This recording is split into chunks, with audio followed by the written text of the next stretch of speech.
comics or Uncle Scrooge? Carl Bark specifically in general. Yeah. All right, So okay. becomes this part of comics and this history. Yeah.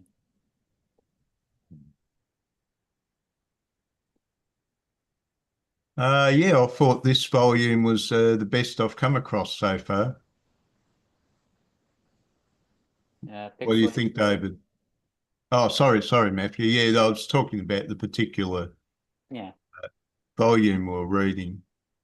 Uh, we started at the beginning. That's a good for a good storyline. We started at the beginning. What do you reckon, David? You mean our Our series of volumes of collected Donald Duck. right, right. Yeah. So the one we're on at the moment is volume 9, which must be early 50s, is it? 1950 or something like that. Yeah. Something like that. Yeah, as I said last time, we are hitting the peak of Barks's abilities. Yeah. I was reading just because I found it. So some of the other stuff that seems to be after the peak, it's like, what is it? I'll find it later. Yeah. Yeah.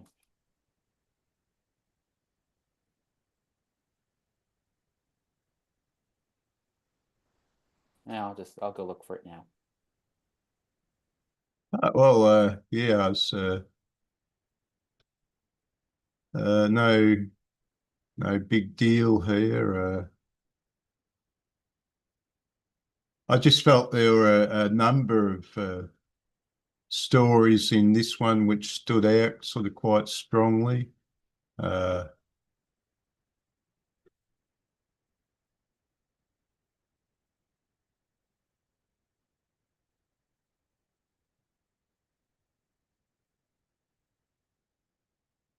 okay, the Pixilated Parrot. Well, this is sort of, probably stuff that would appeal to the male mind, stuff I'd love, ships, like when I was a kid, fascinated by ships. He's got these, he seems to be in love with these tramp steamers, although I think this one's a Liberty ship. The US built a lot of smaller cargo vessels in World War II, and of course, they became military surplus after the war. Uh, they weren't the most perfect pieces of work around, so I guess that they eventually worn out, had problems, and eventually disappeared.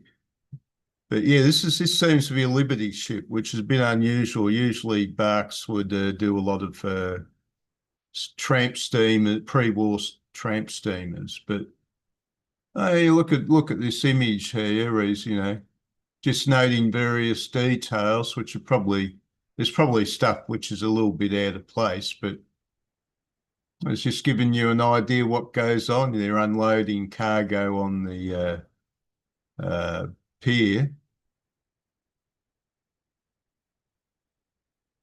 and the guy's got a manifest there and is checking stuff. Of course, this was very old world. It's not the modern way of doing things with containers, which is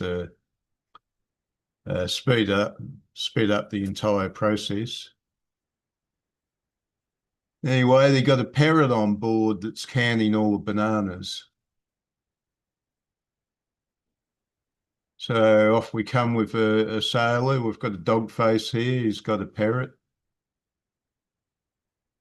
What a wonderful parrot. You can have him for a dime because the parrot is a pest. And the parrot just keeps on counting the bananas, even though it's no longer looking at the bananas, it's completing its count. So somehow it's got an image of all the bananas in its mind. Oh, well, I'll give it to Uncle Scrooge. Uncle Scrooge is there with his money. Uncle Scrooge is into self-defense from home invasions. And no, I don't know how many pounds that cannon is. But yeah, the Sparks just has a fascinating way of doing images. You know, you look back at there's, you know, the ship here. It's just a balance in the images. Impressive. You know, the way everybody is juxtaposed. And you got little details like there's the rats in the background. The rats perhaps represent Shakespeare's common man, you know, are looking at the world of giants and just wondering, you know, I think I'd rather be a rat.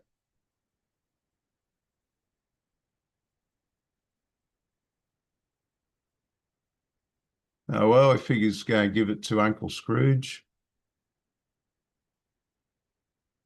Uncle Scrooge is setting his safe, resetting his safe's combination. Some reason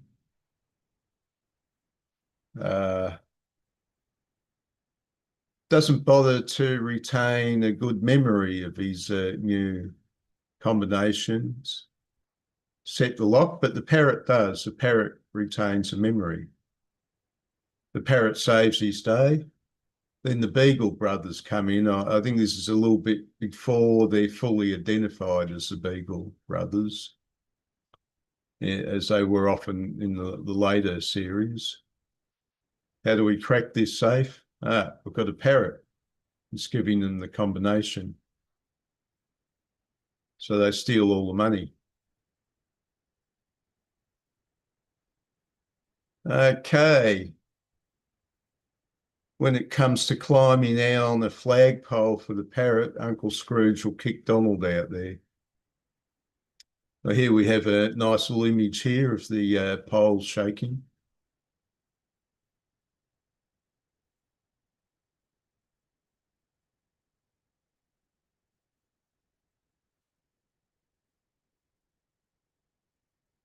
And yeah, again, we're back to the dock side. We've got a steamer of some type there.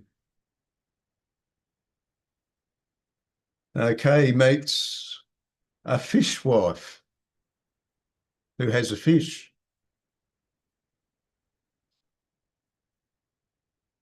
Take a good look at my face. Do you see any wrinkles?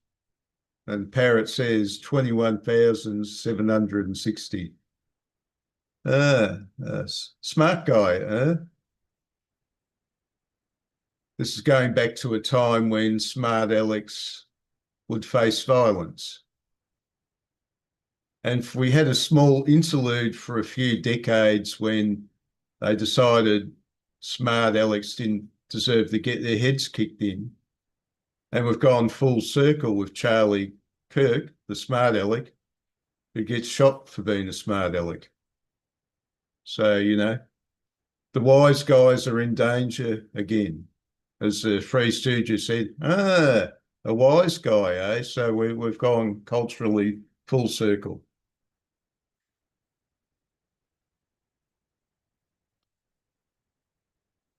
I think part of the problem is the loss of the class structure. And I think even America had an element of the class structure, not as deeply entrenched as Britain. But when people discuss things, they talked with people, their own peer group, whereas the ideas of one peer group would quite obviously upset the minds of another peer group. Censored. What Donald has to say has been censored.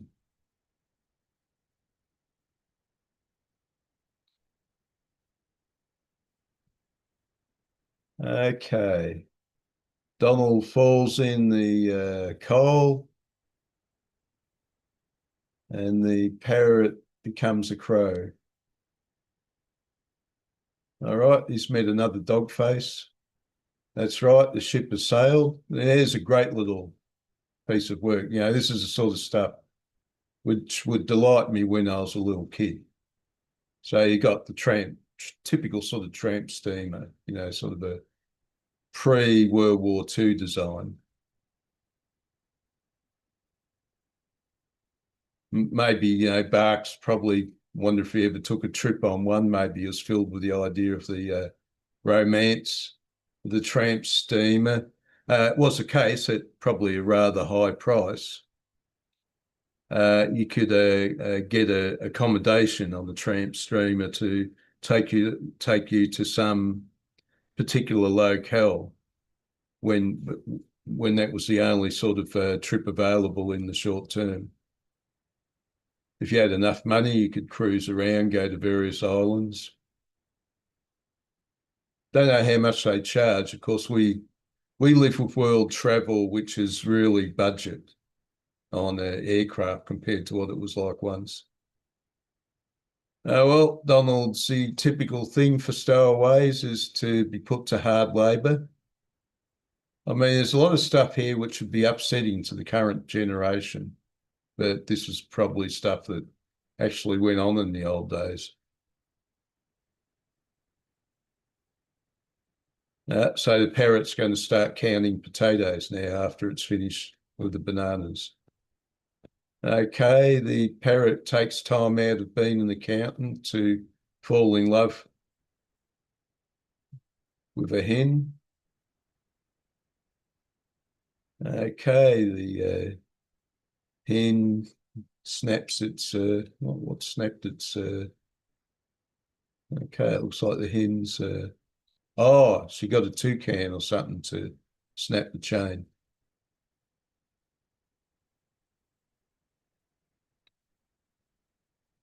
Again, you look at this lovely little, you know, vista of a bit of scenery here. This sort of stuff you don't see in all comics. There'd be certain comics which would put this sort of stuff in, and Barks is very typical of spending a lot of time on the scenery. You know, had a nice little bit of greenery there. You got the steps going down somewhere, probably down to a beach or something. Oh, well, okay. You promised to support me, and you promised, don't you? You betcha. All right, children, come out and meet your new papa. Hi, Pop, hi, Pop. And it counts the number of burdens we have. That's enough for me. I'm going back to the banking business. And the parrot is now chasing Donald as security.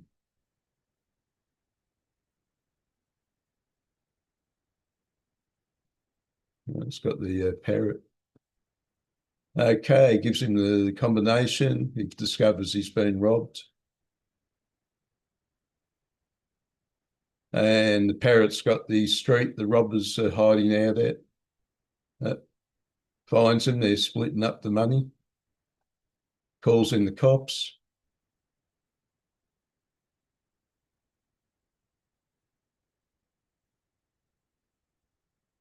Okay.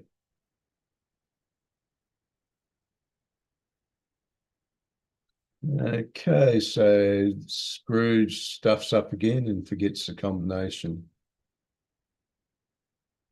Well, any comments? Yeah. I've noticed that I've been really focused on the 10 pagers recently and focusing on Barks, and I forgot just how much happens in the longer stories. Well, that was his real art, was Yeah. building it, creating these big long stories. I don't know how Donald Duck would have gone or have lasted as long if he didn't do the very long scenarios. Yeah. Yeah. Well, here we've got, you know, this complex scene here. So you got all these different uh, uh, and Bits of characters to design moving all around. Yeah. Anthropic sort of animals. Yeah. When do we eat? The first fella who finds a daisy and presents it to a girl is her partner for the picnic lunch. So Donald's off. Gladstone Gander shows up. And luck just seems to come his way. He finds a daisy that gets destroyed by Gladstone. And every time Donald's efforts are frustrated accidentally by Gladstone. Okay, here's an umbrella. What? Donald gets hit by the lightning. Oh, there's a little joke here, cow slip. So that's some sort of flower, isn't it? So he's got a cow with a slip on.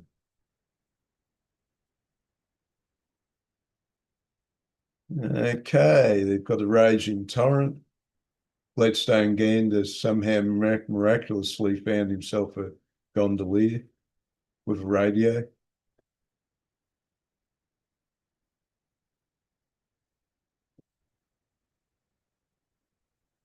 I thought this was rather a nice touch. There's the little rats.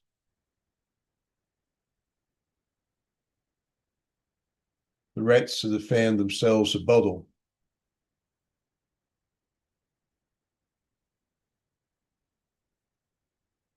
And we've gone over the falls. Yeah, so you got a rock with chickens and a couple of cats there. The rats are just sailing past. Gladstone's worked out. Lux favoured him again. And they go to have a fight.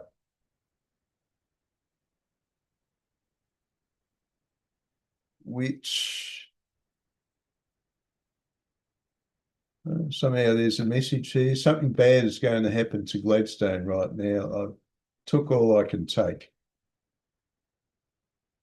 There goes a call for picnic lunch, and the disgraceful ruffians look at you.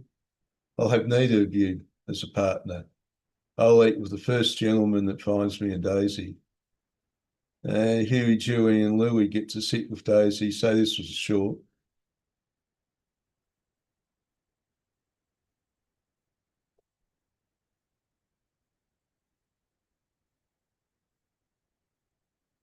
Ancient Persia, now this was another very outstanding one. So they've got the creepy Sinus, who's a human. So he seems to be drawing more humans bigger rather than dog faces all the time. Find the house, got a broken down car. And this is it's a rather nice image. You got a creepy house, in a state of disrepair, broken down car. This guy's trying to create a potion. He captures all the ducks and he's got a jet, some sort of a primitive Learjet in his yard. And they're taken to ancient Persia or something like that. And they find an entry to an ancient underground tomb, building, palace, whatever.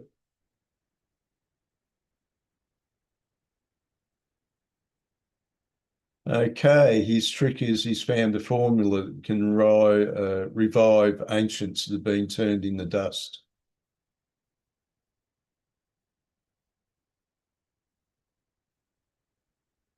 So he revives some sort of Babylonian character and his ugly daughter.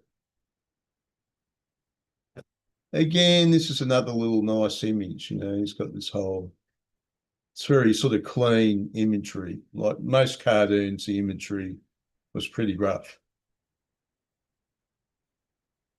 But yeah, it's sort of his sort of cartoon work is sort of eye candy, everything's so well formulated, well placed, and so cleanly drawn.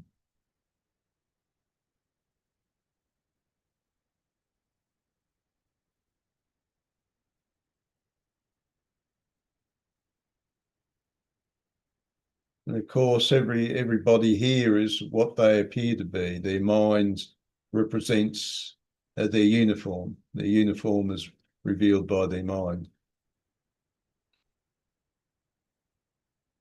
And guards come out. In this case, their dog faces hasn't done them as humans. It's a nice little violent image there. Probably get banned today.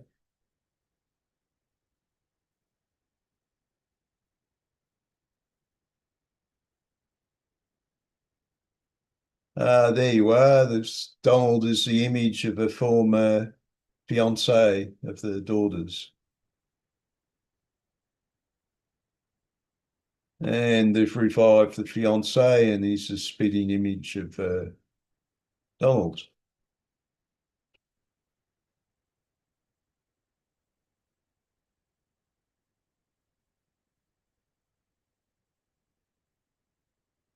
It's a giant snake. Sure, it's an oil pipeline.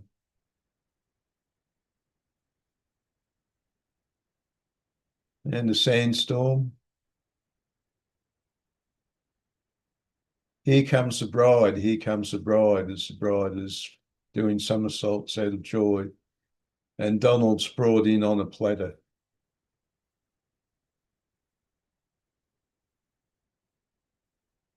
Anyway, there's so he's discovered some vapor that will turn everybody back into dust. He releases it, and all the former characters start getting turned back to dust. And the mad scientist gets turned back to dust as well. Donald escapes.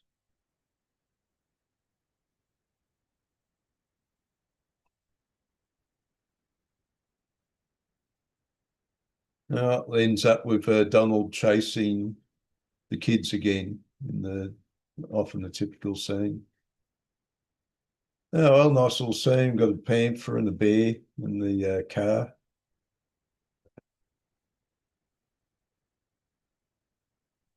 To go out in the nature, peaceful country roads, no trucks roaring at you from blind cross streets, and trains about to take him out.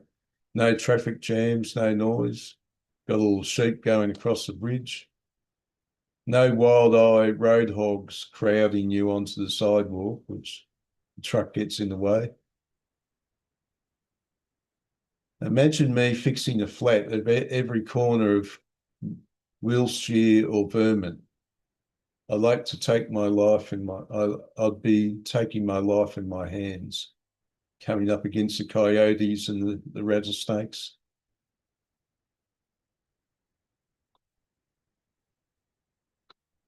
Oh, there's one. Revenants.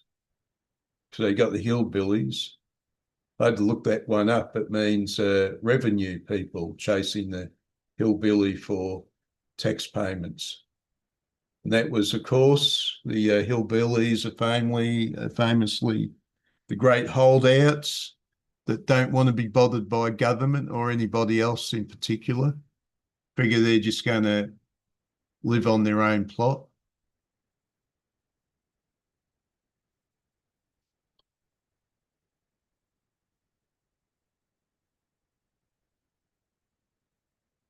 Okay, well, there's looks like a plantation forest actually. So you got all those sort of close trees there. So they visit the ranger, the great pains to point out that Donald will follow the fire safety rules.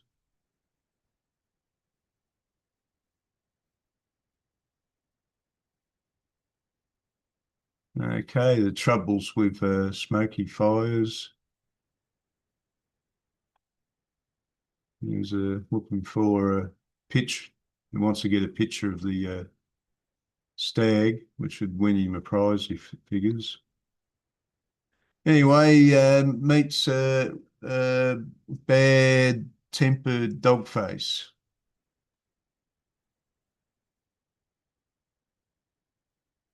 Since Bark's pointing out that back in his day, there were a lot of bad-tempered dudes around. You didn't cross them.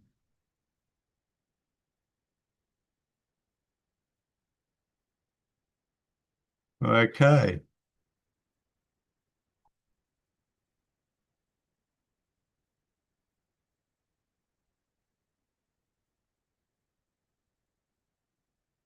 And he takes a few pictures, and then he's out of film when the stag shows up.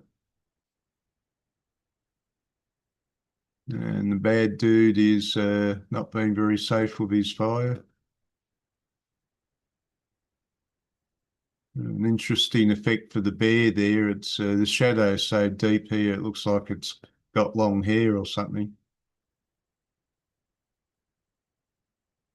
And David hits the stag. There's a nice little shot. The bear takes a photo, but the wrong way. What would have been a brilliant shot. And Donald is back to the censored again. The click scared off the bear. Here we are. We've got, very nice uses of colour here. Got some ferns, some nice scenery.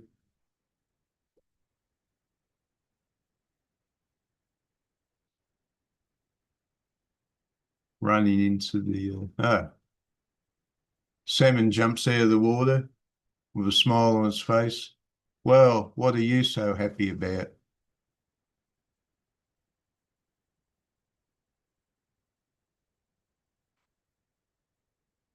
So, this park imagery, I think, is rather outstanding.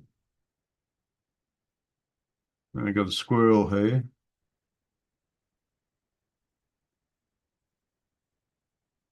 Donald's trying to ride the stag.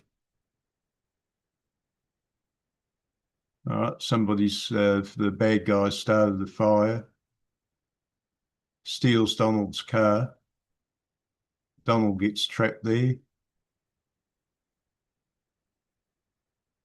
They dig pits to hide from the fire. I don't know if the idea is to bury yourself, but it's a sort of fire hazard standard is that you get hit by a heat wave, but if you can, get a bit of cover, you'll avoid the radiant heat. If you get a hollow in the ground or even behind a log, was always the advice.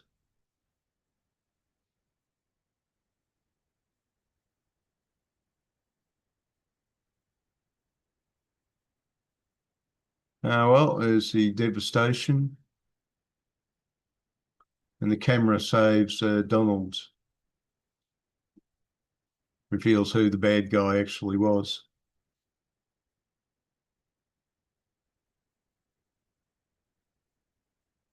So Huey, Dewey, and Louie get to experience a vacation as they had originally wanted to. Yeah, I think very, very nice imagery of the park there. What do you reckon? Yeah, that's the one story I knew about going in because this one book, Karl Barks's Duck, which is an analysis of certain of the stories from Uncivilized Books, talked about that one. Yeah, I only seen 2 of the pages in full before, and it's about as chaotic as I heard it was. It's Oh, right. So you'd only heard about that particular well, episode.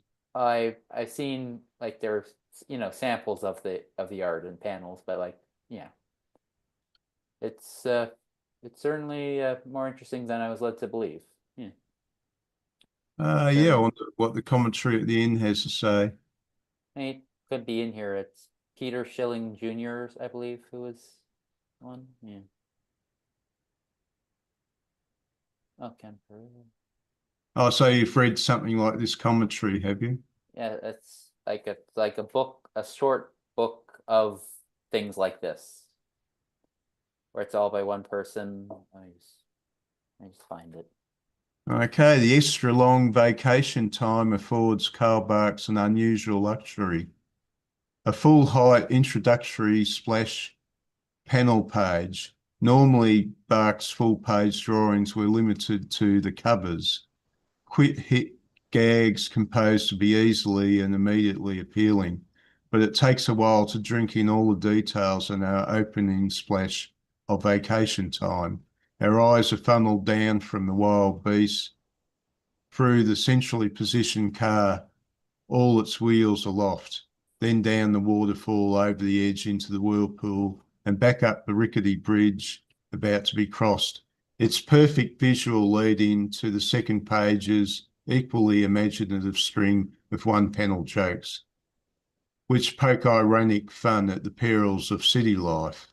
In the wilderness, Barks renders the woods with real affection, from comfy campsites to grand panoramas, with a similar warmth animating forest creatures, majestic trees around lush greens and cool aquas are the calming backdrop for Donald's frenetic mishaps centre stage.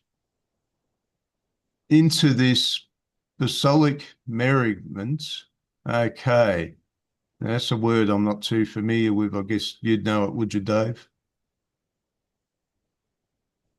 Be Like used. joyousness, like a sense of like happiness, I suppose. Okay, it might be referring to Bacchus, the god of wine drinking.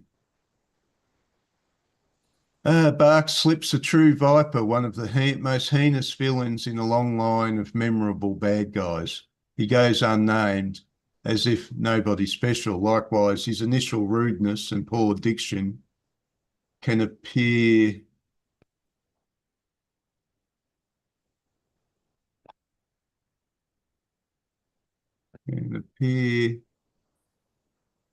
so something missing there. So just Pedestrian commonplace below.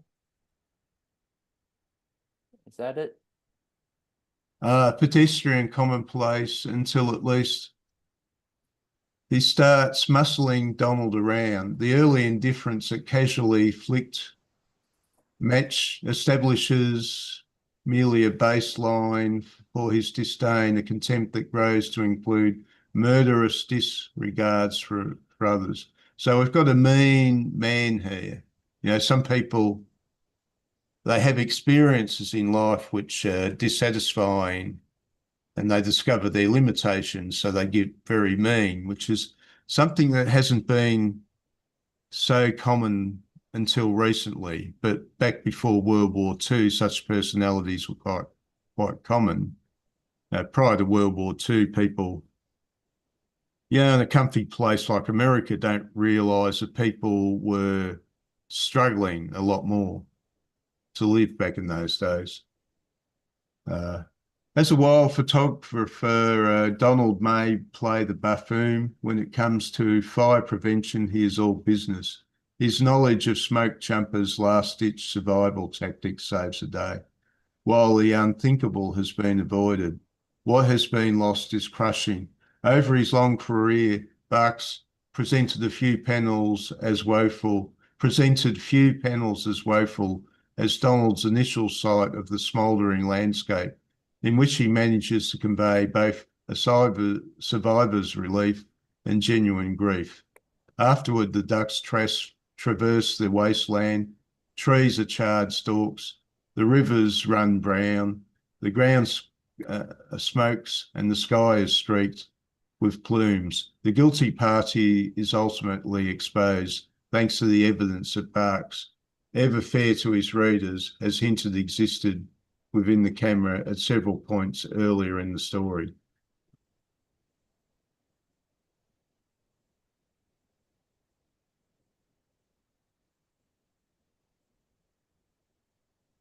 Okay, so this is a full page vista, which was apparently sort of a first.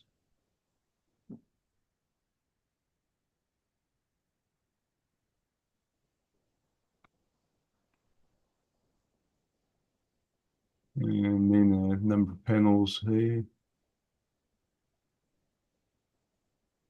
Tossed in some hillbillies just for fun.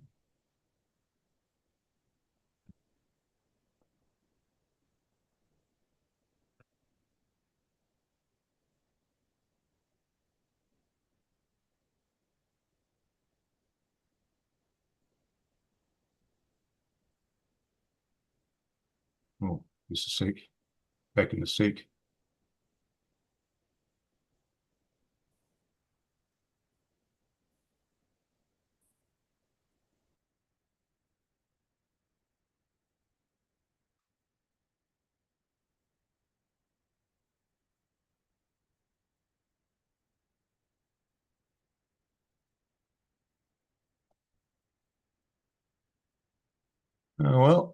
Yeah, well, Old Donald's The Mysteries of Humanity and Their Temperament.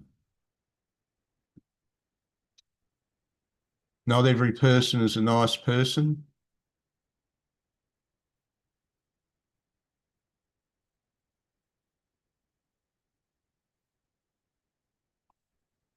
And there's one bad dude with a pencil mustache, a smoke in his mouth. Does that say something that says, a longing for oral stimulation? There's a nice little scene there. It's very sort of idyllic.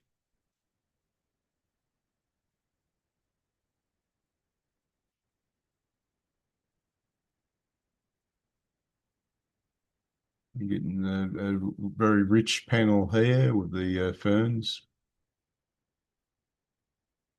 Crossing a stream with a fallen tree trunk, which you do see actually, but sort of negotiating your way across one of those tree trunks can be well, we'll put it this way, it helps if you're young and fit.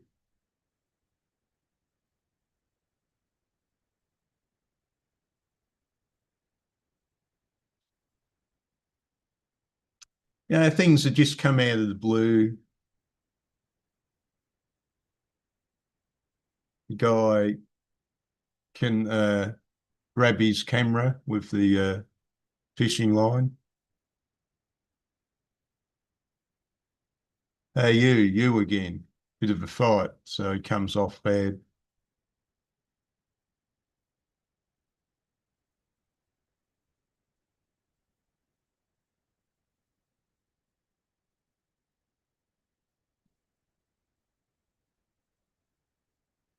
And the mass destruction.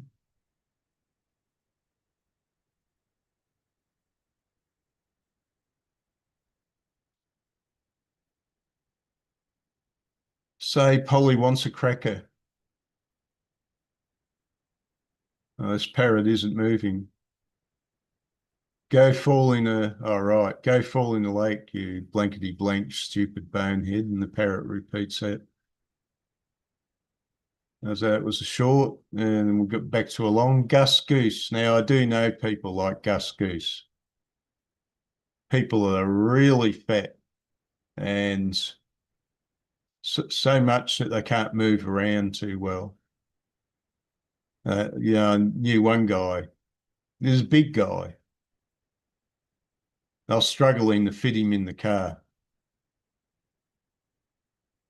So Gus Goose is just a guy that'll give heavily into his eating habit.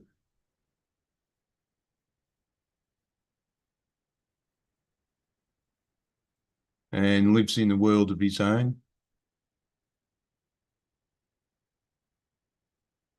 He's a bit soft. He couldn't throw the chicks out of the letterbox.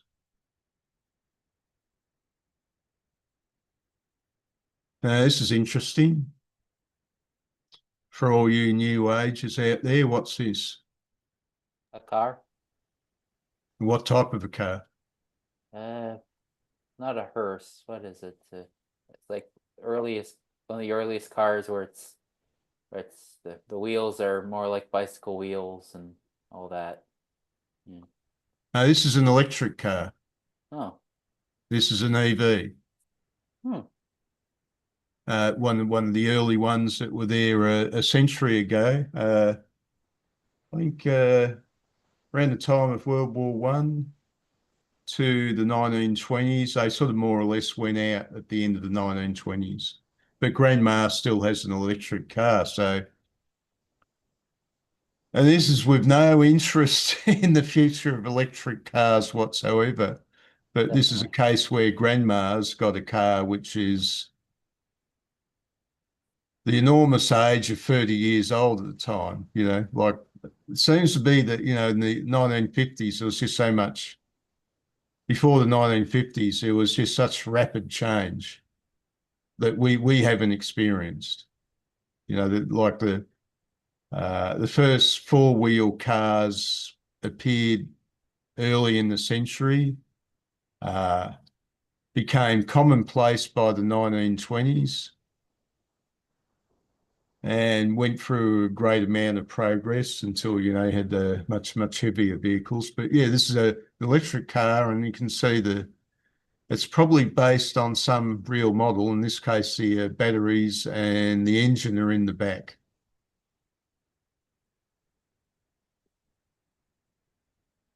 Oh, there's a train, old style train carriage.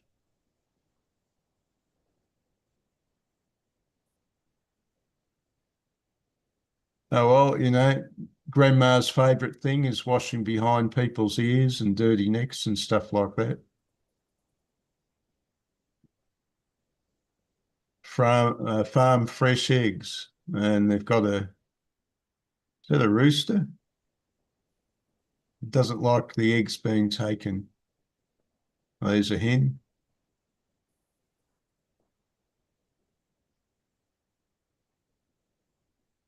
Yeah, I was buying some pasture-raised eggs, and they claimed that there was a limit of 750 hens to a hectare.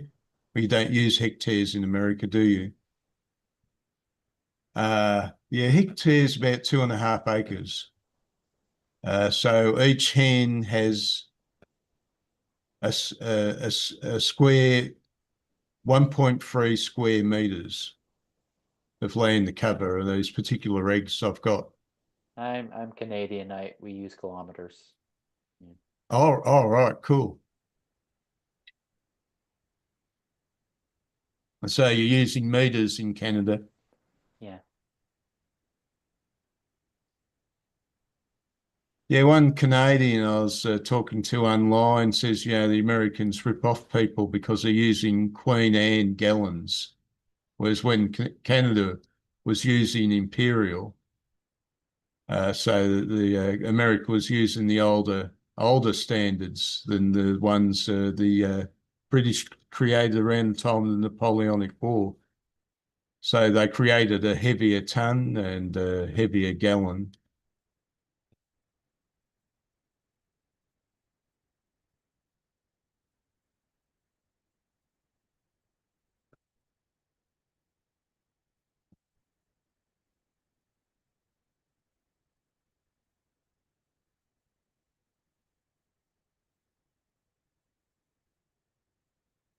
Oh well.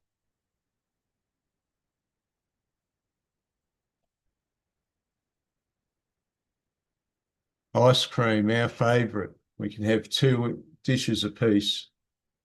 She says, no, you can only have one dish, but she's created a huge amount of scoops on each one.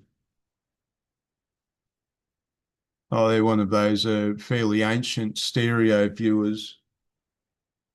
I got one from 1970s. They became a sort of a thing again. They created a little plastic one with discs, which were more sort of convenient and smaller. She doesn't like TV. Donald had purchased her a TV, but she didn't use it.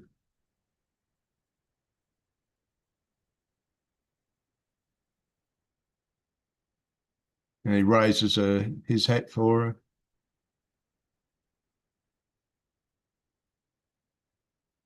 To help save her farm because they're used to sleeping in the city with a load of noise.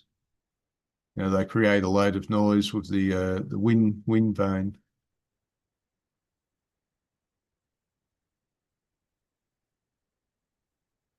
A mad eagle is upset about something.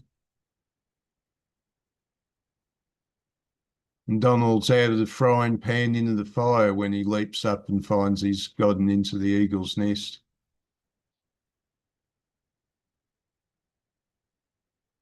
trying to set up the tent and the gophers burrowing up. They create a false ball. Freaks Donald out. And then he's fighting with a bear skin.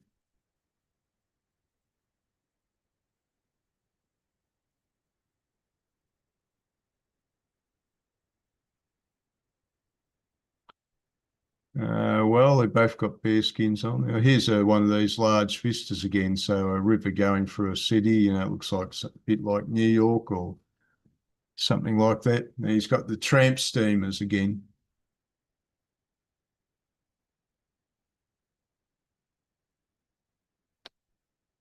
Well, that one over there might be something more modern. I'm not too sure.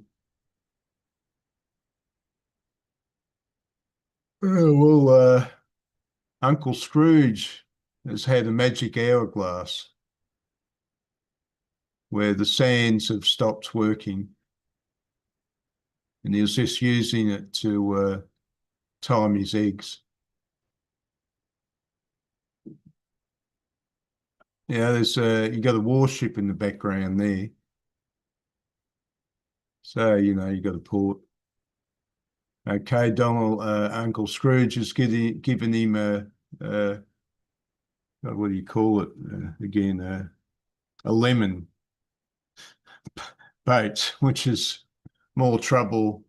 He gives it to him for nothing, but it's more trouble than it's worth. He's got various fees he has to pay. Here comes a peddler. I buy junk. And don't try and tell me it's a magic hourglass.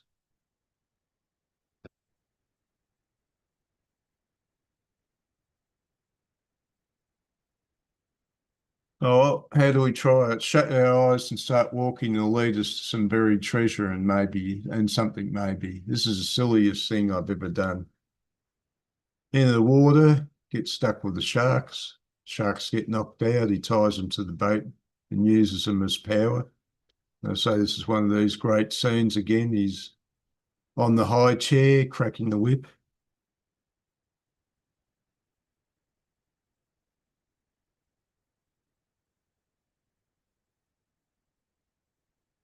Yeah, so it's just one of these brilliant images of somebody who's not going to bother with too much reality, but just enough reality to look good.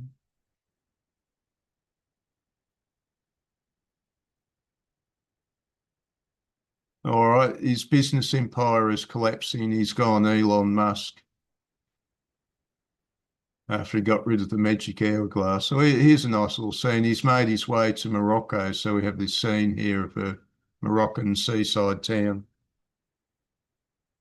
Again, it's another very nice piece of imagery. Hires a couple of local heavies.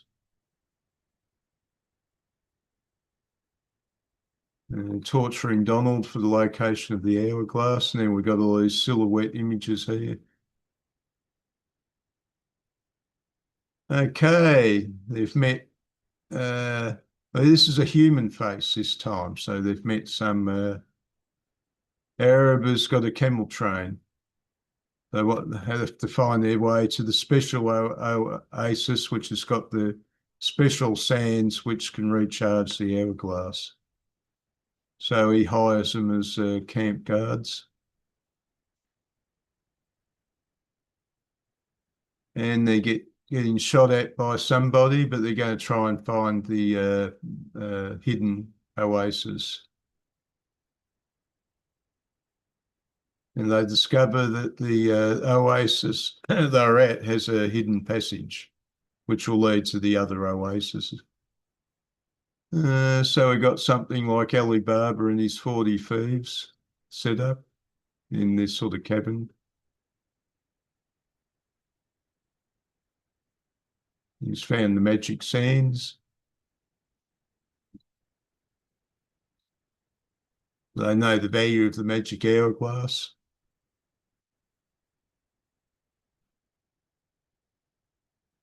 This is it, Mirage Lake. Nothing there, but it's a lake of diamonds. Nothing but old, hard, dry diamonds. When he's looking for dying of thirst, looking for water. Gives Donald his water supply, and then you can keep the hourglass when suddenly Uncle Scrooge gets thirsty again. You can keep the hourglass, old Skinflick.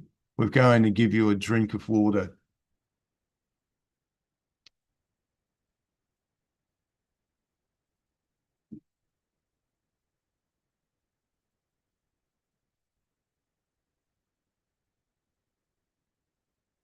And Uncle Scrooge not only has to take back that old rotten fishing boat he gave me, he has to go back across the ocean the same way we came over.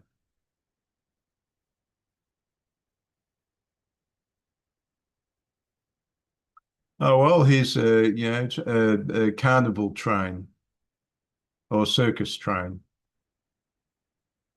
Is one of these great images. So they want to go to the circus. He has Daisy's brooch. He figures he'll hock it for a while.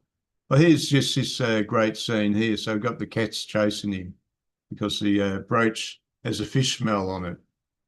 And then the cat outsmarts him and grabs it. That's a nice image of a cat.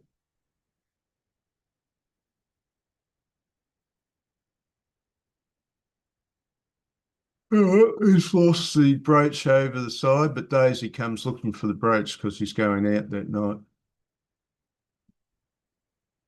If you lions want me for lunch, you're more than welcome. There's not a one chance in a million that I'll ever see that pin again. I smell sardines. So the circus character that can keep on changing faces. Well, there's a great little image there. Circus performer. Okay, that's his face when he's running the circus, but he can change into other faces. Oh, there's a nice little thing there. That's some performing woman coming out on the elephant.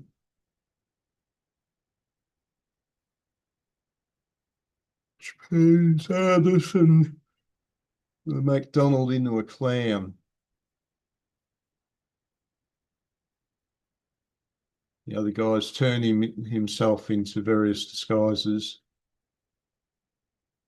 Oh, there's a great one, the devil disguise.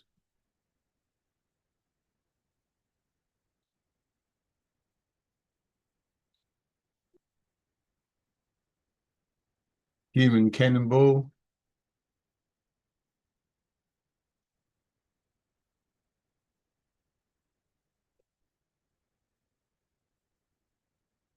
The woman's got the brooch on. Seems to be a human woman this time. Ah, right. It was simply him in disguise. Again. He's lost the brooch for a second time. So he resolved the issue with the circus person. That was all he was after, and the circus person was scared he was after something else.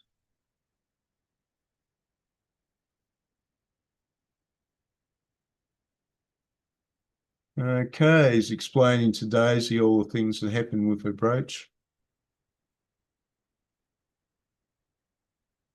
And Donald's not too keen on this boring dinner. Regional artifacts of the early Rhubarbian era contain the most interesting wormholes.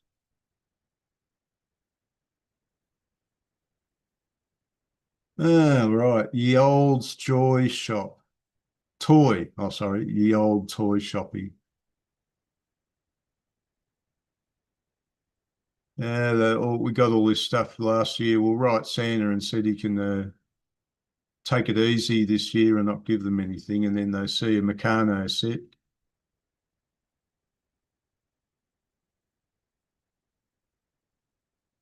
And Donald says they can have what they want if they can figure out what Donald wants for Christmas.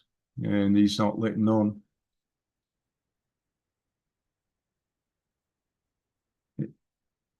Or in the end, she takes him to a mind reader.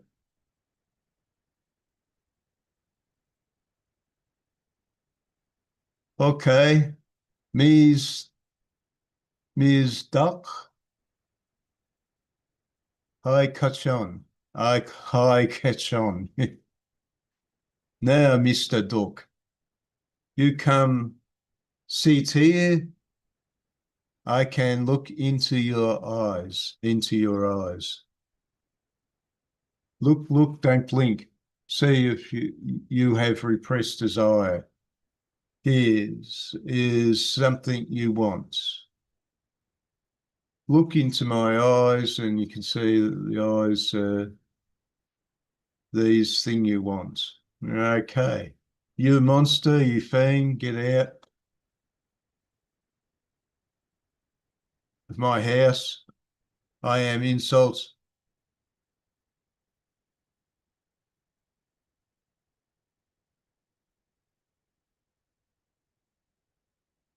That insulting monster wanted my picture to frighten his nephews with. Okay, the car starts breaking down.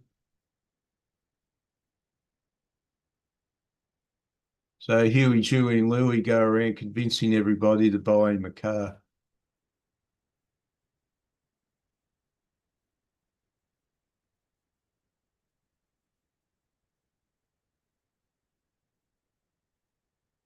Deary me, what a long face you have, young man. I can't stand to see anyone happy at Christmas. Here, have a few $1,000 to help you buy some joy.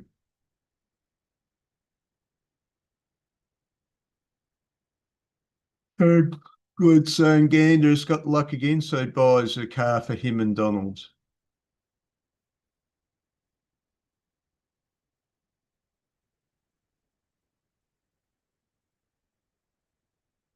The end result that he gets quite a number of cars for Christmas.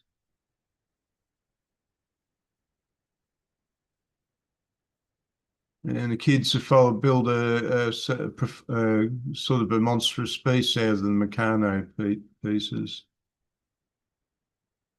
Oh yeah, well, it's just the notes now. Yeah, well, this is the thing with probably why I liked his comics so much as a kid. That I just found these, great panels he was doing, showing all this scenery and all this detail of whatever was there. Nice ships and stuff like that.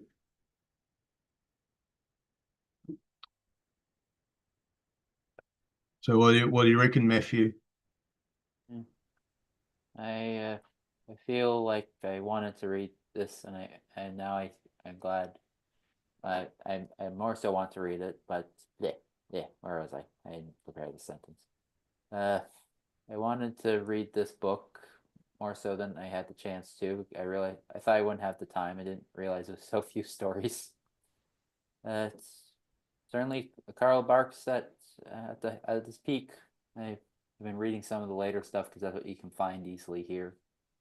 Late 50s, early 60s, and that was I read one from another Christmas story from 49, but yeah, it's certainly on all cylinders. I have seen like half pages a lot because I'm shocked I make comics. I focus on like guiding the eye from panel to panel recently, and it's how he's doing it there. It seems mostly to be focused on half of the page and another half, but maybe it's just because it was on the screen, so I wasn't able to judge it correctly. Yeah, Oh, they're telling a story, so yeah, it's yeah, telling the probably. story. Yeah, it's like is it telling it like it's four panels and then we're focusing on the next four panels like half. I maybe I focus too much on like how it's drawn and not so much the tell. Yeah. Yeah, well, I was thinking, yeah, when I started getting into Donald Duck comics, probably mid 60s to the early 70s. I had had quite a pile in a barrel. Then one day my dad came along and said, "Well, you're too old for comics now." And so he said that he gave them all to some friend, to the kids of some friend of his. But it's a bit of junk as well, when you got so much stuff, when you collect so much stuff. In the old Yeah. days, people used to just hang around at their house so often, so having a lot of interesting stuff was entertainment value, but you can sort of put everything online now. Mm. Yeah, but having it tangible is so much better. Yeah. Yeah, well, there's a thing, I think, for the tangible seeking people. There's a lot of groups that play board games now, so you get away Mm, from computer Yeah. screens for a while. true. Yeah. There's a huge question there is just how much the distractions are affecting humanity now. Yeah. Mm, So it's something that set in after World War One, when the first great distraction that came along was the radio. mm, And that distracted people from a lot of stuff that they used to do. mm, I mean, people used to hold conversations, and the language was so much superior because people would have these long conversations for entertainment, and they would mm, practice their English. Yeah.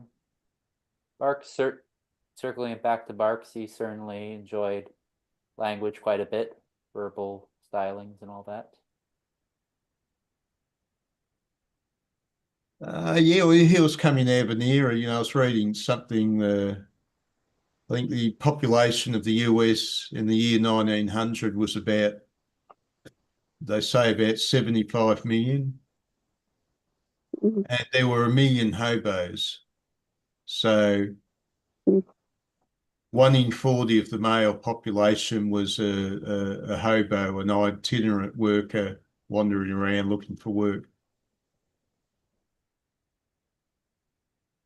Wow. And what held that society together was, well, they still had the church. They still had a sort of firm values about what was proper and all that. Even Mm, in the midst of, there was a bit of violence in that world, and there was a bit of struggle. mm, But today, people have sort of lost the very firm values that they used to have. Mm. As people back then were too proud to go up and ask somebody for money. That was not so mm. common. But now it's very common. People are holding their hands out everywhere. True. That'd be like the adventures of David. David leaping his back fence, going out on the road and thinking, no, this would be like Donald Duck. I need some money. So I'll leap the back fence and hold my hand out and see who gives it to me on the road. And then proceeding to have a whole load of misadventures. But, this is the modern figure has gone, in this regard, has gone a little bit Donald Duck. Mm. It's nice to see Donald Duck nostalgia.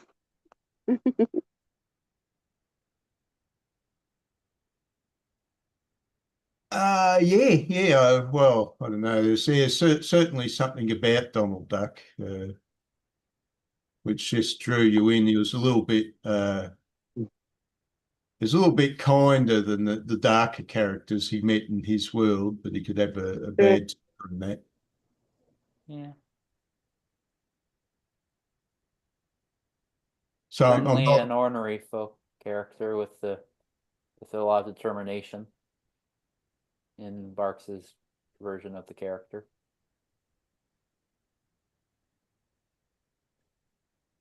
I guess I'm focusing on like the well, not it's not as obvious as it with Barks, but the amount of obstinance and sort of, I'm thinking of a specific image of Donald literally like pushing his head against the wall, like ramming it into it multiple times, like charging it. That seems like the characters to a degree with the adventures ones stories.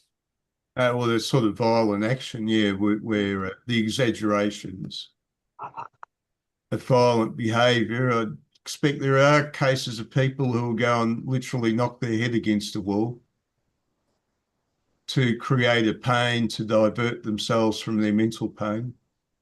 Yeah. He was living in a world where people, this is the thing, Donald, even though he's a nice guy, he can get aggressive. He will get into fights, which was probably a commonplace sort of characteristic of people back before World War II.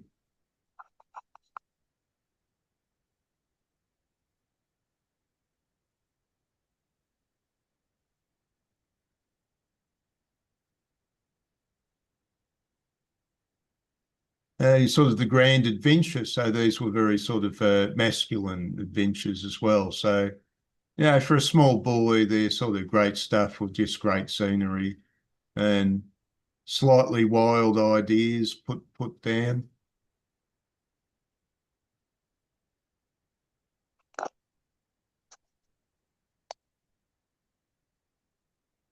Okay.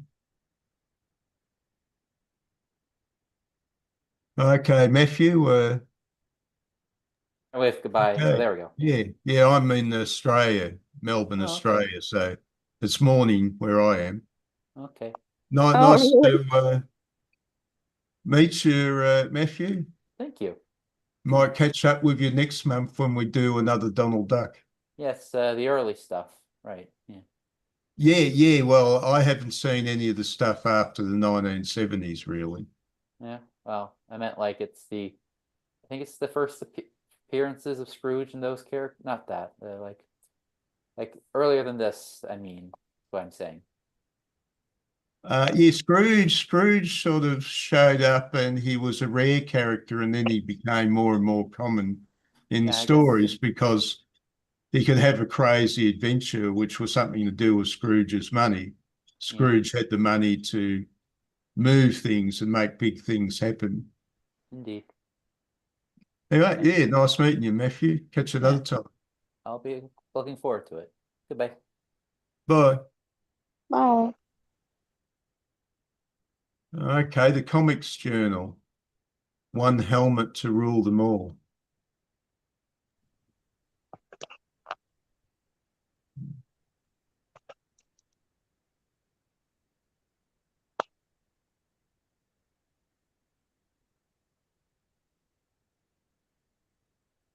One helmet to rule them all, the golden helmet. Peter Schilling. Okay, Peter Schilling Jr. Lost in the Andes as his finest work. This was one we looked at a couple of volumes ago, I think.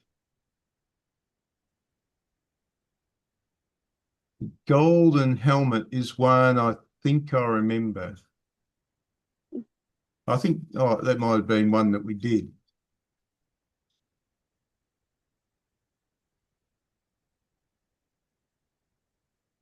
Okay, this is where he found this Viking ship. I remember that one from when I was a kid.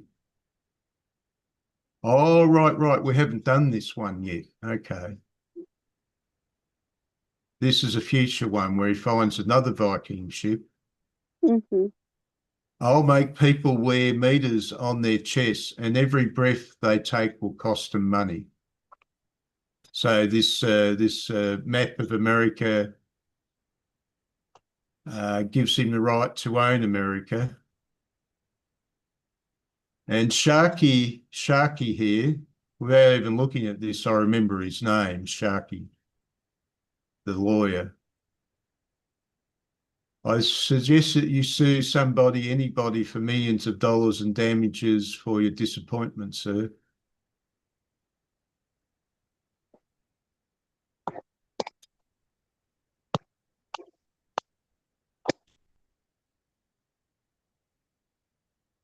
Okay, there was an earlier one where they find the Viking map, which they think is a great piece, but this is one this is in the volume we haven't done yet, I think. Is that the case, David? Yeah, I think so. Yeah. Yeah, this was one of my favourites. So Mm, it was about gaining the title to America since the Vikings discovered America first, and that gave them the right to own it.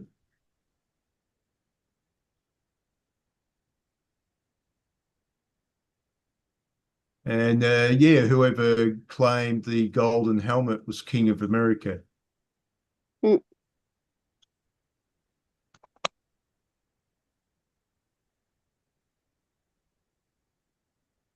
So it's an interesting one there.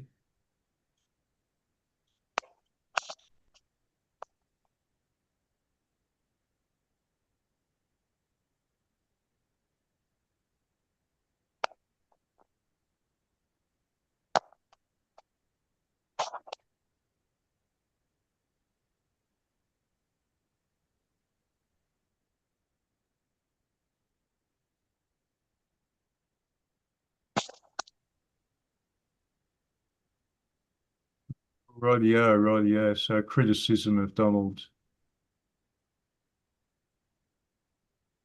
David was pointing out there was sort of a criticism of the capitalism inherent in Donald's comics. Mm.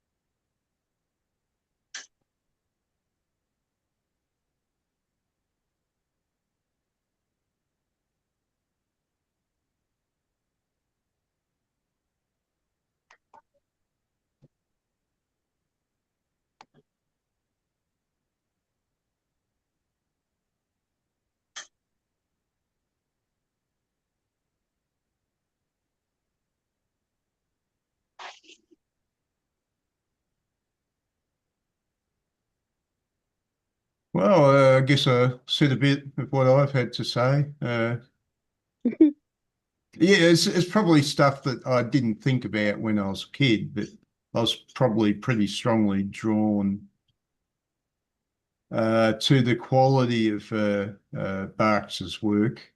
But this is Mm. just something I probably wouldn't have been aware of that Barks is regarded as one of the masters of comic creation. Mm. I just took it in when I was a kid.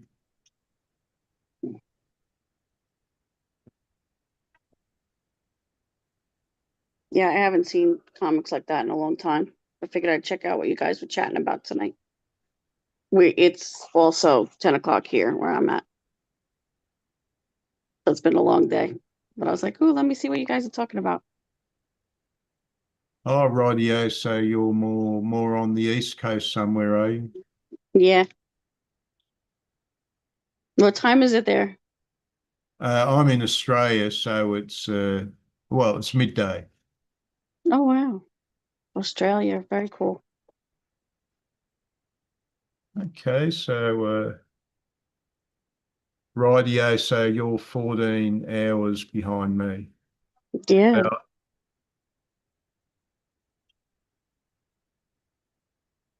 Pretty wild. I just have to look up New York time. Mm. Uh, well,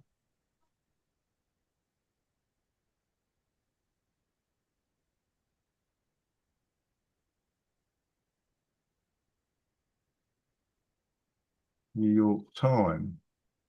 All right, 10. 14 hours. Yeah, that's about. So you and Matthew are on the East Coast, in the Yeah. East Coast time zone. Mm-hmm. So whereabouts are you, Jamie? New York. Not in the city though. Well, yeah, well, of course, you've got New York State. Of course, so Yeah. far from the city, you've got rural lands, which is merely the abode of people with money because it's really not terribly much you can do with it. So it's still covered with trees in many cases. Well, my mom lives upstate where it's more like that, where there's rural areas and then you go to like Lake George and it's super touristy. And then where I'm at, I'm in suburban area. So it's very busy. And the kind of work I do is we help people, but it's instead of like medical, it's more like you know, helping people through an office type situation. And you know, I was never one for blood. So I'm like, I don't want to help people, but I'm not going to do it with medical. So I went to the office end of it. And yeah, so pretty busy. Faint at the sight of blood. Hmm? You faint at the sight of blood. Yeah. I don't faint, but I couldn't do it. I couldn't do it. Yeah, I remember, I think I was probably in ninth grade or something like that. It Hmm. was back probably 1969. And I was looking at the picture. They do one of those pictures of anatomy showing where all the veins go. And I was looking at the picture and I started to feel faint. Oh, wow. I So find all that this was stuff when I was so a kid. interesting, but you're like, I have to get my blood taken. I'm like, yeah, I'll just look the other way. It's not my thing. I'm not into it. You don't like needles. Nope. But I do it. We got to do it. So, what are you doing there in Australia? Well, I spend most of my time chilling. I haven't worked for a few years. I ended up with enough money, and I think Okay. the world's changed, and really, the work life is a bit Yeah. miserable these days. Like, Yeah.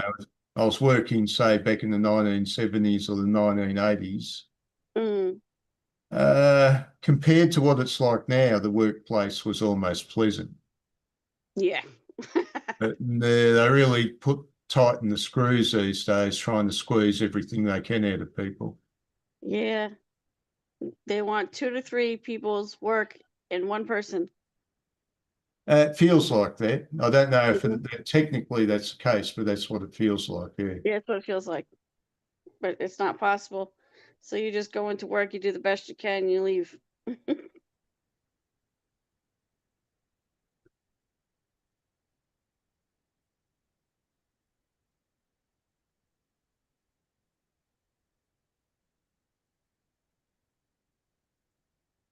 Yeah, I was arguing with Matali about the whole Charlie Kirk thing.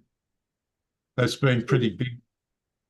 There's this Um, Chinese girl in Australia. She's a student. And oh she used to yeah. come on our meetings, and Mm. she was doing sort of comic work, and she's just sort of lost interest in doing it. Something. Oh wow. So we're trying to convince her to do a comic of her own about an adventure. So she's going to do an adventure of two girls in the late Roman Empire period. If you've ever Wow. seen a movie called Hypatia, No, I haven't seen it. interesting film set in the late Roman Empire, and it's Mhm. interesting sort of story. Oh, Wow. that's right. Yeah, I saw No Country for Old Men last night. David was recommending it to me. Oh wow. Okay. And it was and a very interesting film to watch. I'd seen bits out of it, but Cool. not as good as watching the entire film. Mm. I was learning about yesterday. Core. I forgot what it was called. There was Pixels and something last night. It was like another group. And they were going over core culture or something like that, where people are liking like the old style stuff. Like the flowing dresses and living out like, remember the show Something in the Prairie? Um, I'm trying to think of the stuff they were saying, but it was like it's almost like they want to go back in time. But we're now in, 2025, but these people are loving the romanticizing of this stuff in um TV and in clothing, and like, remember the videos, The Sound of Music, like all stuff like that. There's this whole culture that I never heard of, and they were depicting like what was falling under that group. So it was interesting. I hadn't heard about it. And You mean groups that are involved in dress ups? yeah, there's just like yours is talking about comics. There was one last night called Pixels and Something. It's like a global group that they have, and it happened to be that topic. And they pick something.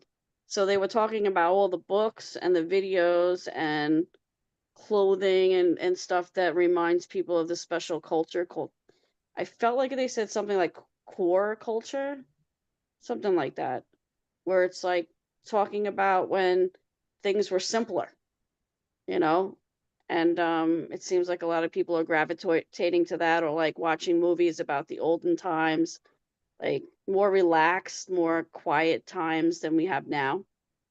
So not a whole lot of you know, they wouldn't be having DJs and crazy music and all of that and romantic this. It would be more like um a beautiful story in the meadow, you know. So it was interesting. Well, of course, in the old days, there was a lot more people working in the rural areas. It was a much larger element in the population, and now it's a very small Yeah, element in the population. true. Trying to see if I looked it up last night. I could find out what I looked up. It's the interesting thing is, of course, it's like we've got a load of programmed images in our head, Yeah, which sort of say, well, this is what's good. right. And if you get some image of a rural scene, the Mm-hmm. whatever images are planted in your head correspond. Mm-hmm. These images are probably meant to guide you to what is a suitable place to live, Mm-hmm. which is why we're just so fond of these sort of natural images that, of some lush, pleasant place to be. Right. Mm-hmm. Can't remember the word she called it. There's a whole video she sent me and everything. I'm like, where'd it go?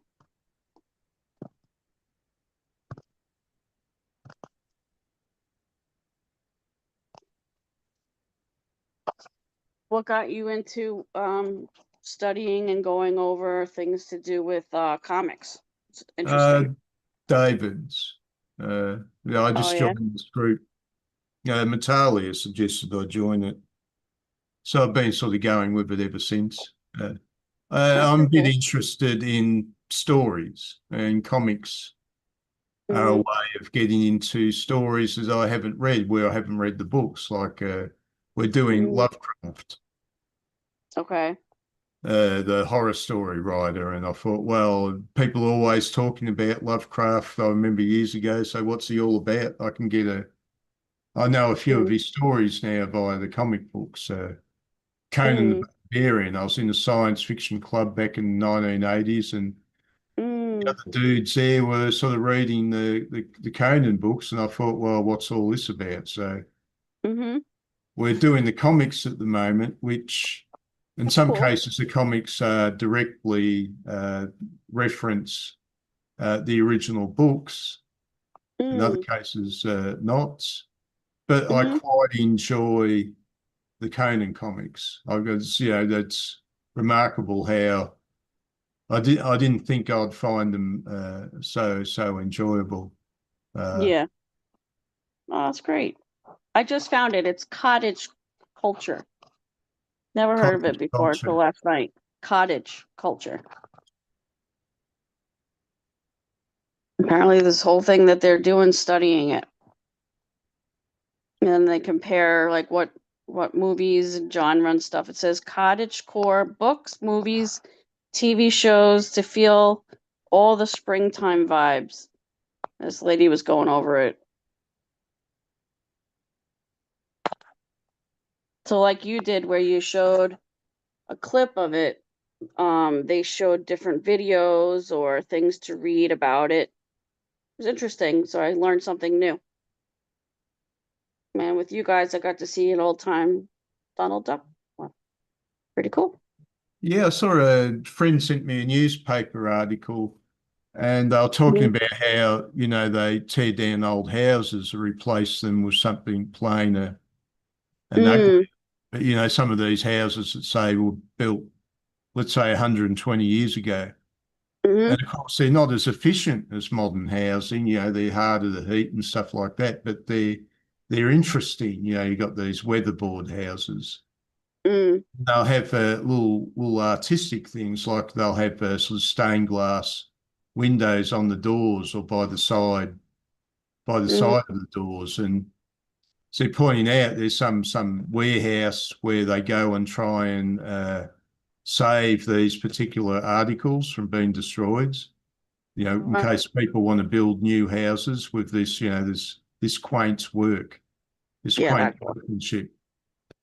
yeah. And it's the Where I'm thing. at, people are destroying houses and making these big giant mansions, and then meanwhile, I have like a normal house next door. It's like what? Weird. You The call housing them market's not touchable at the moment for young people. you It's call just them mansions in America. yeah, exactly. In Australia, we used to call them wog palaces. Yeah. I'm like, okay, you walk down the block and the house is for sale. And me, my daughter, and my landlord, who is an old lady I adore, and we went in one day before we all had to move because she got dementia. But it was so cute. We pretended that we were looking, and we were looking around at all the different rooms and stuff. And we're like, oh, you imagine we had this house, and it was like a mansion on the block. Like it was crazy. We're just in a regular house in her house, and you know. Even she loved it. It's real cute. She's like, if I had this, I would like that. And I miss her terribly. She has dementia, so they sold her house, they sold their daughter's house, and everybody moved to Texas. And I didn't know they were going to do that. They were going to have the daughter, they were going to come back to the daughter's house. But they changed plan, and they have another daughter that lives somewhere else, like in Merrick, like some other town. And I'm like, okay, hopefully I'll at least get to talk to her again. But it was just funny. I don't think I'll forget walking into this mansiony type house, like pretending that we were actually interested. And this like highfalutin lady has tons of money. You could tell she's like talking up to the lady, like, oh yeah, like looks like she's gonna buy it. And and we're like just like, wow, look at this. Wow, look at this kitchen. It's like huge. It was cute. Yeah, it's a big change because, of course, in the older days, hmm a big house was a pretty small house by today's standard. Yeah, yeah. Even quite wealthy people, well, they had larger houses and nicely made houses because nothing hmm like, uh, they use the term builders squares. Well, a lot of houses, even that were, smaller houses when I was a kid, were about Mm, 12 squares, as I'd call hmm them. I assume you use that Yeah, measurement in the US, don't you? yeah, yeah. I think a builder's square is so many square yards. So I'm not too sure. Maybe it's Right. about 10 square yards or something like that. hmm And then they say getting into sort of 16 and 18 square became the norm. hmm And now you're getting these sort of double story places, which are, starting at about 30 squares and working their way up to 40 and even Yeah. 50. hmm And the thing, of course, you see the construction well, they're still using timber, but Mm, they used to use double brick originally, and then it became brick cladding, and now they've gotten rid of brick altogether, and they're just putting grouts on yeah. The on a place I was board. living in with my landlord, her husband was a brick mason. So we had tons of brick on the house and outside and all that. But yeah, none of the new houses, most of them, they're not using that anymore. Yeah, I suppose there's a lot of time consumption with bricklayers and Yeah, the bricks, and it probably is a lot of money. Whereas now they're just putting on this strange modern flat weatherboard, yeah. He which was awesome. Like he used to, I saw some of his work. Like some of our neighbors would have him do bricklaying. It was beautiful. But then he passed, and then his wife is still here with us, but she's got dementia. So,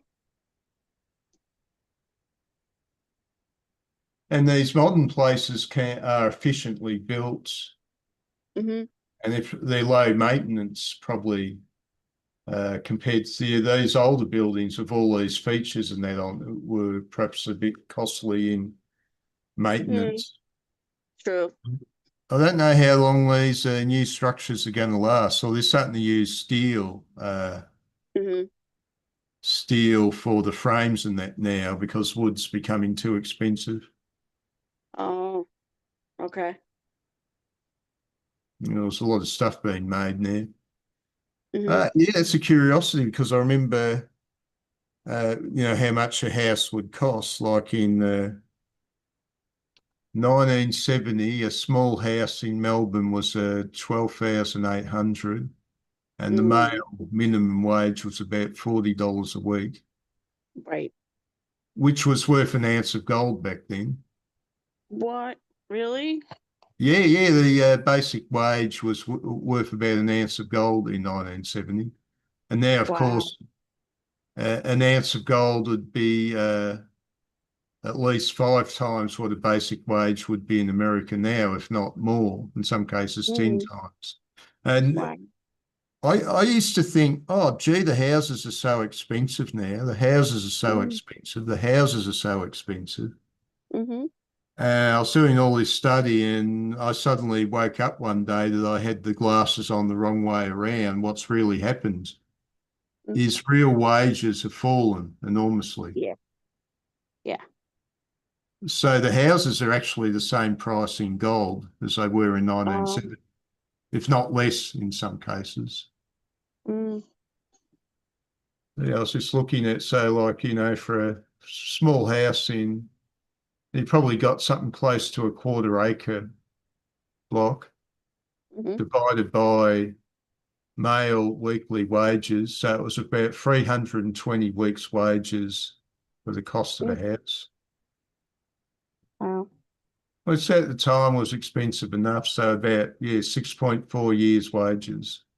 Mm, Today, minimum wage would be like, I think a house is up around 900,000 yeah.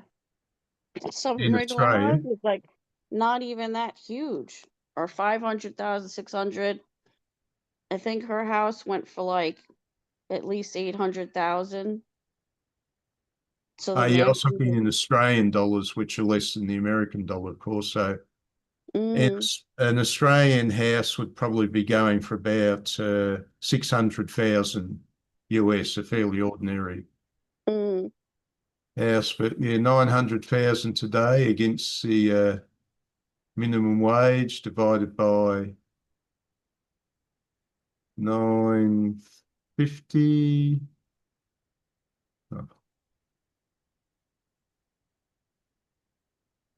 I think their minimum wage here now might be 14 or something like that. Not sure. 14 an hour. There's a federal minimum wage, which is still about $7 something, but the more normal minimum wage you'll have in Mhm. various states, if they allot the minimum wages up closer to $15 an hour. Yeah. Yeah. But yeah, in terms of week's wages, buying a house in Australia is now triple what it was 50 years Wow. ago. Wow. That's crazy. Well, the thing that makes it possible is low interest rates. Like Mm, when I was a kid back in the 60s, hmm 6% was considered a low interest rate. And the interest mm, rates at one point went up to 13, 15, then 17% in the 80s and 90s. mm, And yeah, they're in a real bind now because in the West we've borrowed so much money from the other parts of the world yeah. that, and if they raise the interest rates too much, they're going to create a sort of economic devastation. hmm But from what I figure, they actually need to raise the interest rates up to about 10%. Because like in America is very typical. You've got a trading balance. America buys about $4 trillion worth of stuff from the rest of the world Mm, and sells $3 trillion worth of stuff. And it's mm, actually the Chinese are the ones that are in the end through other countries grabbing that trillion. And they can use that trillion to buy influence around the world. true. And so your emperor, the glorious Donald the First, Mm, has decided I have to fix this. I'll use trade barriers, which is a pretty rough as guts way to do it. I can understand his motivation that eventually America is facing a serious situation if they don't correct it. yeah, but I don't think Donald Trump's the savior. I don't like the man. I think he is. I don't know what's going to happen if he grabs hold of the Federal Reserve, but I imagine his ambition Mm, is to limit the interest rates to something even smaller. Like mm, the way they could correct it would be very high interest rates up around 10%. mm. That's going to make a lot of very unhappy people in America. But it would It's be a very scary, much. it's a scary place in here now. Honestly. Yeah, it's actually a case in the modern world that they actually need to do tough love to correct things. And like Mm, high interest rates would do it. mm, Uh, what the trick is that high interest rates would sort the men from the boys, so to speak. They would mm. favour the industries with a high return, Yeah. and they would decimate the industries that don't really make much money. Oh. But Mm, the result would be that your general industry would rise in quality. mm, A jobs market, well, it would provide jobs because it yeah. would create a better return. Mm. I don't know. Donald Scary doesn't want to times we're go living there. in. He wants Hopefully to things use get better. tariffs. Yeah. I think we've seen the better times in a sense. This sort of You think so? Yeah, these political differences which are growing up around the world, like, China and America used to be fairly cooperative. Now they're Yeah. virtually enemies. You've got a live war in Eastern Europe. Mm-hmm. Like we used to have allies to America, and I think he's made it so that we have less allies. I'm like, what are Oh, you doing? they can't depart America because America's their defense. Their own militaries have gone down to nothing, Mm, and they can't leave the American alliance. mm. Like, if they face Russia, for example. But Uh, he left NATO. no, US is still in NATO. He's merely made threats. Oh, okay. I thought he left NATO. Well, yeah, you got to watch out. A lot of the things Donald Trump says, he just says. Yeah, It's true. just like a dog barking. He doesn't really go Yeah, through with it. He's true. just trying to threaten people to Yeah. scare them to go his way. Yeah, well, we just found out that they just fired another late night show guy last night. Oh, that was the guy that criticised Charlie's show. Kirk, was it? I think Yeah, a but it couple of wasn't years. Charlie. It was about Trump's reaction. The news guy was like, Donald Trump, how do you feel about this tragic thing that has happened? And they, what do you say to these people? And he said something like, oh, well, I'm handling it okay. You know, the White House just is about to get something redone, and that hasn't happened in over like 50 years.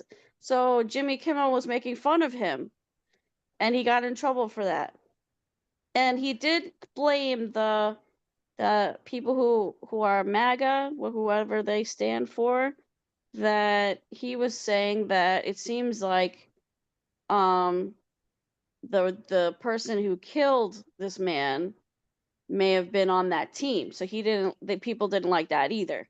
To me, I think all of this has become political, and I'm a Christian, and I think that a man getting killed is a sad thing no matter who he is, and worrying about which side of the thing you're on, Democrat or Republican, it's just they're just he's made it so like we're fighting in ourselves, and we're supposed to be the America where we support each other and we want to have good business and good relationships with the countries around us.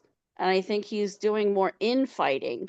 It's like he came back for the second term, and it's been more of like a revenge tour. Yeah. I sort of yeah, he's fairly soft on his first term, but yeah, when Yeah, he got back in, he'd been fretting a lot and probably pretty angry. yeah.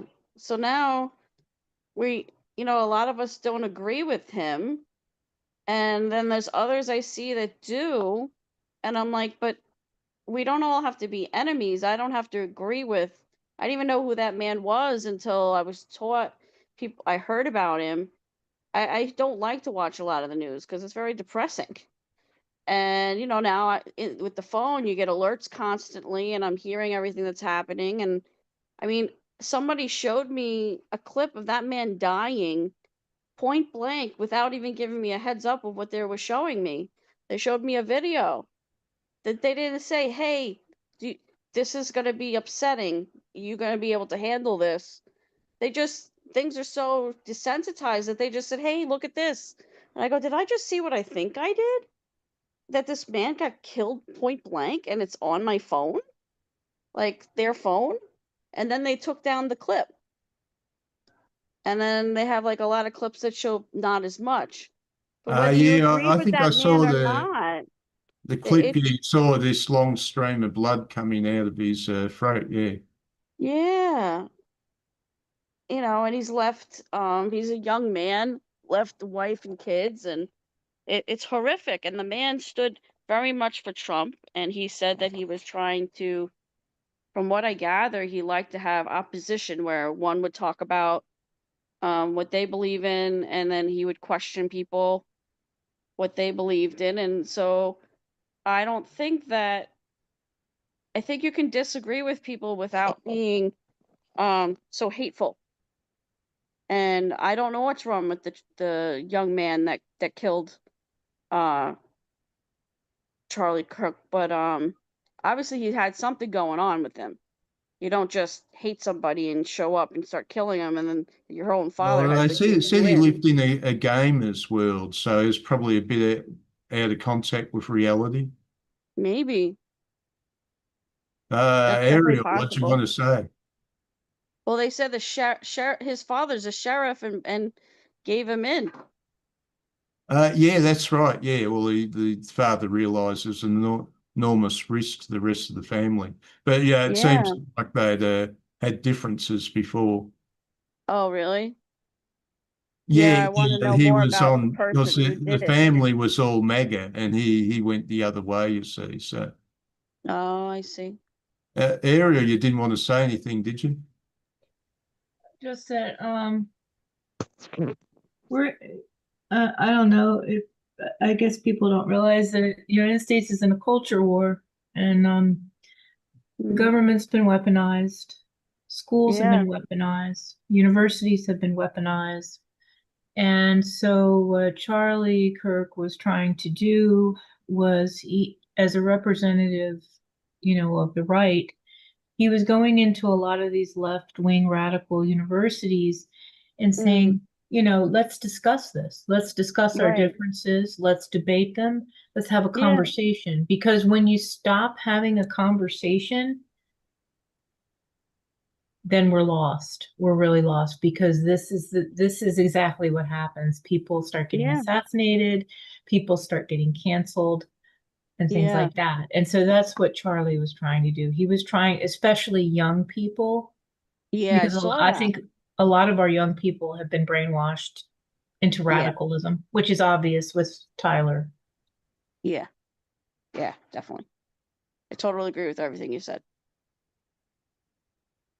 Yeah, I was having an argument with Natalia online with another guy. And Mm. she picked me up this morning, and she's young. She's about 25. Oh. And she was talking about that passage, that if you live by the sword, you die by the sword. And she Mm. was saying that uh, Charlie lived by the sword, so he died by the sword. And I said, no, he Oh, didn't. that's terrible. Oh, that's not true. Yeah, well, she was referring to that passage where Jesus is arrested Yeah. and Peter picks up the sword to fight the guards. And Mm. Jesus says to him, well, if you take up the sword and you live by the sword, you'll die by the sword. And I was trying to explain to her that that had a context.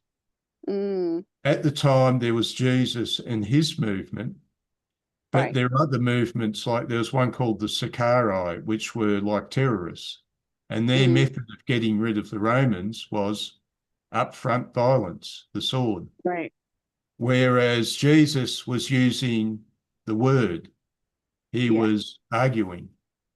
Mm. And then she kept on saying, oh, but, he upset a lot of people with what he was saying. I said, well, no, you actually upset yourself. If somebody says something you don't like, Mm-hmm. you don't have to agree with it. You can Right. just take on board this person has said this thing. And she goes, but people get upset. And I said, no, you upset yourself. And this is the old days, when there was, Mhm. perhaps it was a bit more dangerous, but they warned people, look, you can say something that people don't like. Yeah. If you're really upset with them, you can go and tell them what you think of them. If you're Mhm. really upset, you can even scream at them and wave your hands, but you're Mhm. stepping across the line if you engage in physical assaults, if you grab a Right. knife and stab somebody, if you shoot Mhm. somebody, because if you walk up to somebody and scream in their face, that might be bad, Yeah. but there's no physical damage done. Exactly. But once you start stepping across the line, you can do things which have very, very severe consequences. Yeah. And I'm starting to realize with a lot of the younger people now, they don't seem to be really able to tell the difference between Yeah. an idea that hurts their feelings Right. and a gun. Yeah, that's scary. And I have a child. I'm like, what kind of world is she growing up in? It's getting scarier. I mean, some Yeah, people are it's leaving the sort of United States. thinking about how you handle things. Yeah. If you've got a problem, what are my options? Yeah. Well, nowadays they're teaching the kids things like meditation, and I'm like, wow, like we didn't have that growing up. It's like all of a sudden now they're starting to teach the kids about feelings and how to handle them, which is great, but I don't remember having that kind of dialogue when we were young. But hey, if that's what they're going to do, it's good.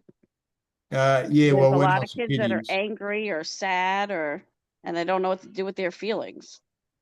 when I was a kid, you sort taught to just sit there and shut up because I'd give you a slap with the cane. Yeah, I had a friend from, she said she's from Jamaica. She goes, you kidding? Her father would be like, kids are seen, not heard. And I'm like, I remember hearing that when I was young. I was born in 77. So I remember people saying that, but my house wasn't like that, you know. But she grew up in a time it was. So then now it's different, you know, when she sees grandchildren and all of that, it's changed.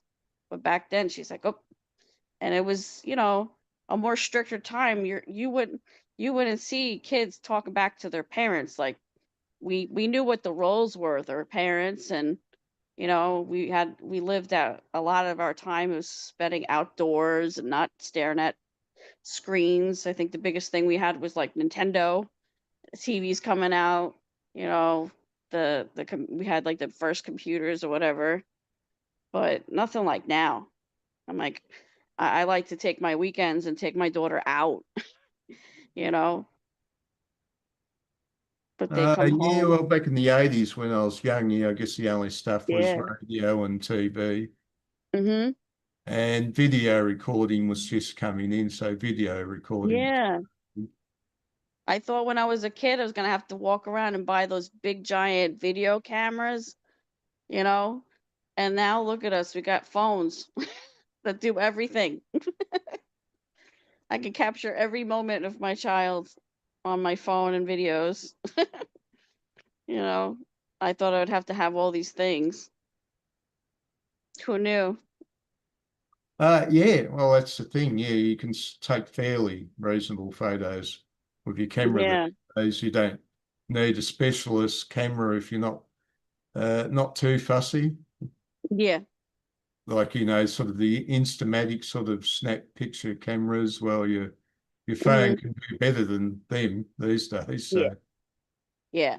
But if you're an artist, I mean, the amazing cameras and stuff that came out, like this is cool. Like this is a positive of technology. Like you're in Australia and I'm in New York and we could talk about things. That's a positive. But, you know, there's a lot of negatives to all this, you know, I guess more technological time. You know what I mean?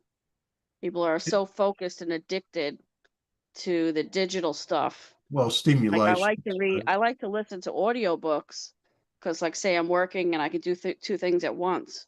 But it's nice to have a feel of a book in my hand. Or if you're talking about comics, you have them in your hand, or like you learn what you did where you showed it as like a video type thing so you could see it. You know, that's cool. Um,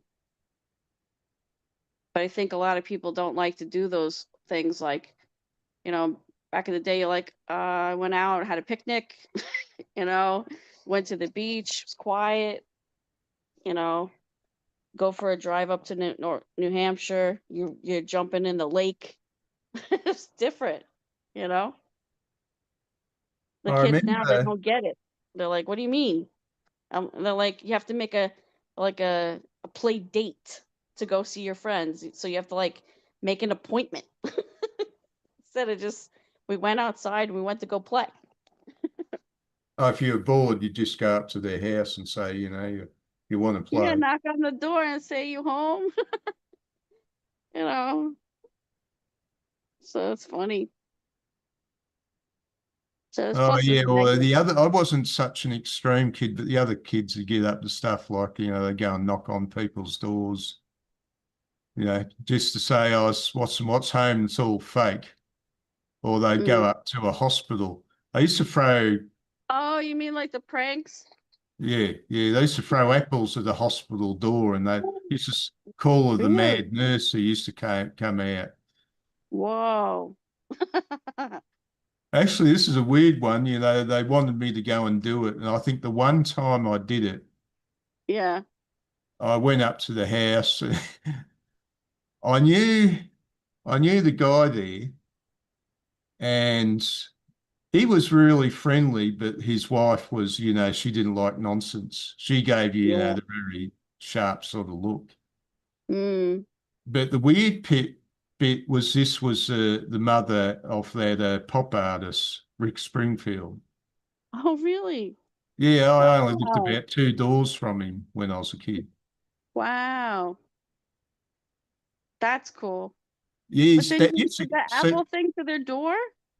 No, no, I didn't do that. The other kids demanded that I go up and knock on the door and ask if Oh, someone's home. And I think that was maybe the one time I didn't do it much, but that was the one time I did it. And the well, look that's not she so gave bad me, knocking on the door. I yeah, well, remember that they used to knock and run. yeah, that was a trick. Yeah, that was another trick. Yeah, yeah.